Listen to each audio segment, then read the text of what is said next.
চাঁদপুর গ্রামের পাশে এক ভয়াবহ জঙ্গল ছিল। সেই জঙ্গলে বাস করত এক দুষ্ট পেতনি। পেতনি চাঁদবালা। বলা হতো প্রতি পূর্ণিমায় যখন আকাশে কালো মেঘ ঢেকে যেত, তখন চাঁদবালার চোখ জ্বলে উঠত আগুনের মতো। সে জঙ্গলের ভিতর থেকে ডাক দিত, আয় আয় আয়, খেলতে আয়। যে শিশু ভুল করে সেই ডাক শুনে কাছে যেত, সে আর কখনো ফিরে আসতো না। চাঁদবালা তাকে খেয়ে ফেলতো।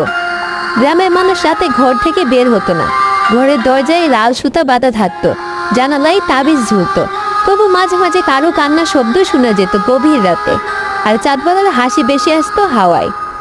একদিন সেই গ্রামে এলো এক রহস্যময় মেয়ে। তার নাম নূরপরি। সে ছিল এক আকাশপরী। নেমে এসেছিল পেতনির অভিশাপ ভাঙতে। গ্রামের সবাই তাকে নিষেধ করলো জঙ্গলে যেতে, কিন্তু নূরপরি ভয় পেল না। সে এক রাতে পেতনির ডাকে নিজে থেকে জঙ্গলে ঢুকে পড়ল। চারপাশে কুয়াশা, গাছের ডালে ঝুলছে হাড়।